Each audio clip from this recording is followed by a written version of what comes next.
గురువుగారు, దేవుడు అనే దానికి అర్థం ఏంటి అనే దాని గురించి అయితే మాకు చాలా చక్కగా వివరించారు. కొంతమంది ఏంటంటే, దేవుడు ఉన్నారా అంటే, ఆ! దేవుడు ఉన్నారు అనేసని అంటారు. కొంతమంది ఏంటంటే, యేసుప్రభుని పూజిస్తారు. కొంతమంది అల్లా, కొంతమంది హిందూ ధర్మం ప్రకారం శివుడు, లేదంటే వెంకటేశ్వర స్వామి, రాముడు ఇలా పూజిస్తూ ఉంటారు. కానీ దేవుడు ఉన్నారా అంటే మాత్రానికి, దేవుడు ఉన్నారో లేదో మాకైతే తెలియదు. కానీ ఒక శక్తి అయితే ఉంది. ఆ శక్తి మొత్తం ఈ సృష్టిని నడిపిస్తుంది అనేసనైతే చెప్తారు. అసలు దేవుడికి, శక్తికి ఉన్న సంబంధం ఏంటి? సో, అలా చెప్పేవారికి మీరేం సమాధానం చెప్తారు? ఇప్పుడు ఏదైనా ఒక కాఫీ ఉందా అని అడుగుతాం. కాఫీ అనే వస్తువు ఉంటేనే కదా కాఫీ లేదు అని చెప్తాం. అంటే కాఫీ గురించి మనకు పరిపూర్ణ అవగాహన ఉండి దాని టేస్ట్ మనకి తెలిస్తేనే కాఫీ అనేది లేదు ఇక్కడ అంటాం. అంటే ఏదైనా ఒక వస్తువు ఉంటేనే, ఎగ్జిస్ట్ అయితేనే అది లేదు అనే అస్థి. నాస్తికత్వం అంటే ఏంటో కాదు. అస్థి అంటే ఆస్తికత్వం, దేవుడు ఉన్నాడు అని చెప్పేది. నాస్తికత్వం అంటే నా అస్థి, అది లేదు అని. ఆ వస్తువు ఉంటేనే అది లేదు అని వీళ్ళు చెప్తున్నారు. కాబట్టి జగద్గురు ఆదిశంకరాచార్యుల వారు చెప్పినటువంటిది, నేను గౌతమ బుద్ధుడు చెప్పినటువంటిది చెప్తున్నాను. ఇది ఇక్కడ మనకేంటంటే అల్లాని పూజిస్తున్నారు ముసల్మాన్లు, జీసస్ క్రైస్ట్ ని పూజిస్తున్నారు. ఆ తర్వాత మనము హిందూ మతాల్లో వెంకటేశ్వర స్వామి, శ్రీకృష్ణుడు ఇలా రకరకాల దేవుళ్ళని పూజ చేస్తున్నాము అన్నారు. బాగుంది. అసలు వీళ్ళ ముగ్గురు పూజ చేసేటటువంటిది గాడ్ ఎంటిటీని పూజ చేస్తున్నారు. అంటే ఒక పాల కడలి ఉంది, ఇంత ఒక గిన్నె నిండా పాలు ఉన్నాయి. దాంట్లో కెమికల్ అండ్ ఫిజికల్ ప్రాపర్టీస్, భౌతిక రసాయన ధర్మాలు ఉంటాయి. అంటే ఈ physical properties, chemical properties same ఉంటాయి మొత్తం ప్రతి మాలిక్యూల్లో, ప్రతి ఆటంలో. ఆ విధంగా ఒక గ్లాస్ తో తీసినప్పుడు ఇంతే వస్తుంది, ఒక స్పూన్ తో తీసినప్పుడు ఇన్ని పాలు వస్తాయి. కానీ ఆ పదార్థంలో, స్పూన్ లో ఉన్న పాలల్లో ఉన్న ఎలిమెంట్స్ లో కానీ, ఇక్కడ ఉన్న మూలకాల్లో కానీ, సీసాలో ఉన్న గ్లాసులో ఉన్న physical and chemical properties same. ఆ విధంగా అల్లా అయినా లా ఇల్లా ఇల్లల్లా మహమ్మద్ రసూలుల్లాహ్ అల్లాహు అక్బర్ అల్లా అంటాం. మన ముస్లిం సోదరులు ఏం చెప్తున్నారు? కలిమా అంటారు దీన్ని. అంటే అల్లా తప్ప వేరేది ఏది లేదు. లా ఇల్లా ఇల్లల్లా మహమ్మద్ రసూలుల్లాహ్ అల్లాహు అక్బర్ అల్లా అల్లా. అలాగే జీసస్ క్రైస్ట్ కి మనం ఇందాక చెప్పుకున్నట్టుగా కుచేలోపాఖ్యానంలో సుధాముడికి కుచేలుడిని ఏ విధంగా అయితే చేశారు, బైబిల్లో యోబు అనేటటువంటి గ్రంథం అనేది ఒక చాప్టర్ ఉంటుంది.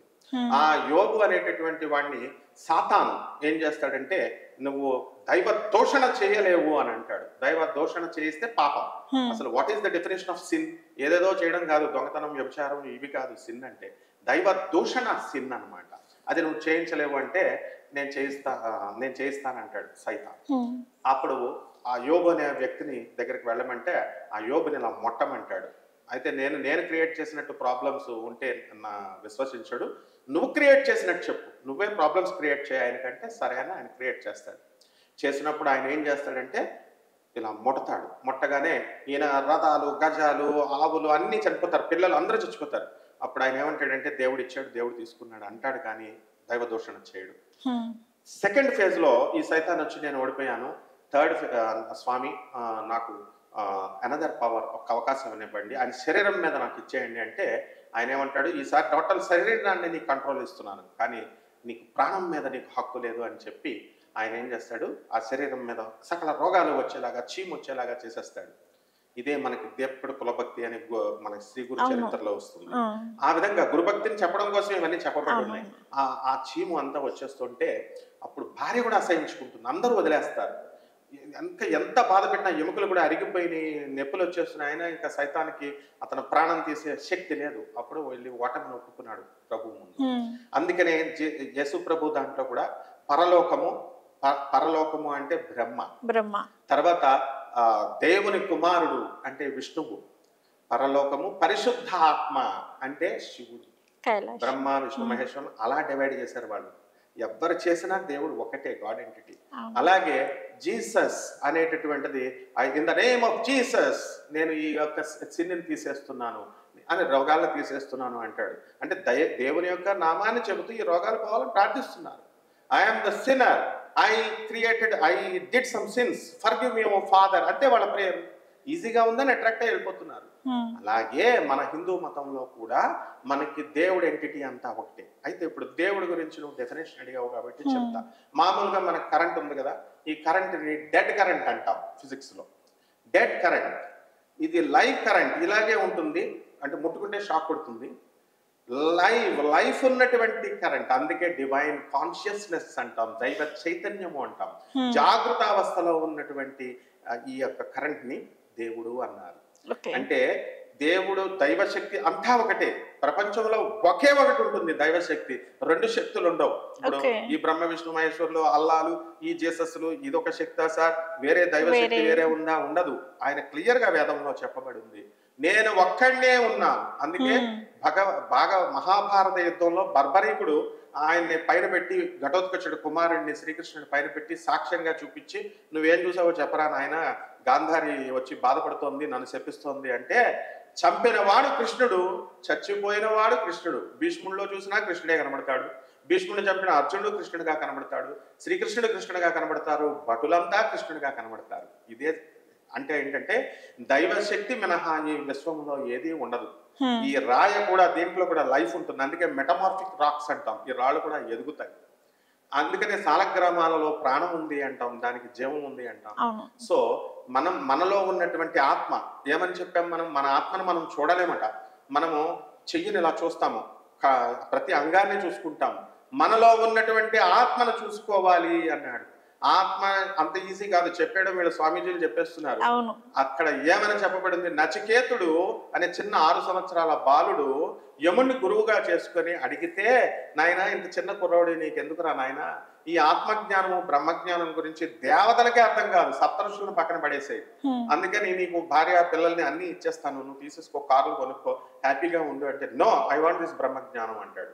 అప్పుడు చెప్తాడనమాట, లోపల ఉన్నటువంటి ఆత్మ తనంతటికి తాను వీడి కర్మ పరిపక్వమైనప్పుడు ఇట్ రివీల్ ఇట్ సెల్ఫ్ అన్నాడు టు ద ఇండివిజువల్. అంటే ఏ వ్యక్తి, ఇప్పుడు సపోజ్ మన కర్మ పూర్తయిపోయింది, ఇంకా కర్మ పూర్తయిపోయినప్పుడు ఆ ఆత్మ నాకు మాత్రమే సరైన సమయంలో అది కనబడుతుంది, నీ ఆత్మ నీకు కనబడుతుంది.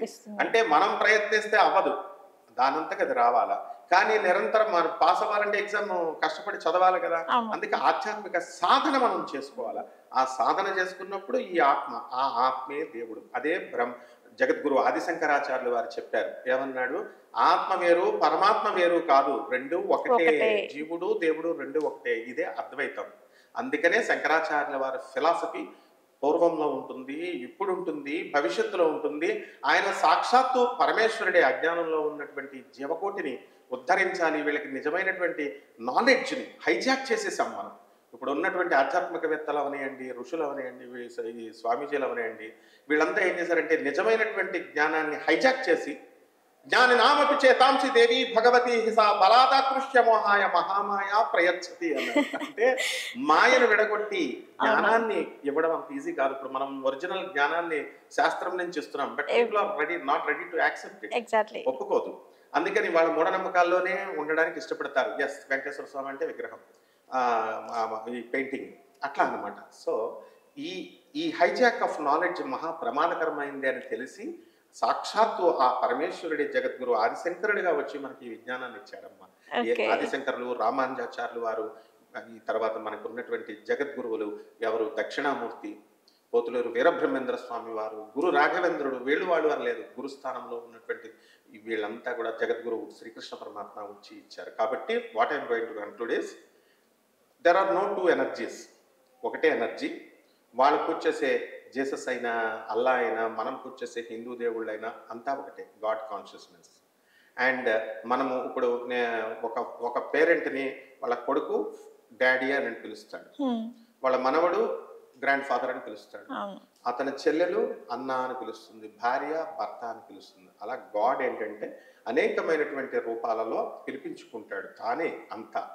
కాబట్టి this is the ultimate thing which is only prevailing in this universe. ఇదొక్కటే ఉంది విశ్వంలో, మనం అర్థం చేసుకోవడం బట్టి ఉంటుందమ్మా. ఓకే గురువు గారు, దేవుడు ఉన్నారా, లేదంటే దేవుడు అంటే కేవలం కోరికలు తీర్చే భగవంతుడా, అసలు దేవుడికి శక్తికి ఉన్న డిఫరెన్స్ ఏంటి అనే వాటన్నిటి గురించి అయితే మాకున్న సందేహాలన్నిటికీ మాకు చాలా చక్కగా సమాధానం ఇచ్చారు. ధన్యవాదాలు గురువు. ధన్యవాదాలమ్మా. సో చూసారు కదండి ధర్మ సందేహాలు అనే ప్రత్యేక కార్యక్రమం. ఈ ధర్మ సందేహాల యొక్క ప్రత్యేక కార్యక్రమంలోని మనకున్న సందేహాలన్నింటినీ క్లియర్ చేశారు శ్రీ సత్యనారాయణ శాస్త్రి గారు. సో నెక్స్ట్ ఇంకొక ఇంట్రెస్టింగ్ ఎపిసోడ్తో మేము ముందుకుంటాను. సో అంతవరకు చూస్తూనే ఉండండి 6 TV.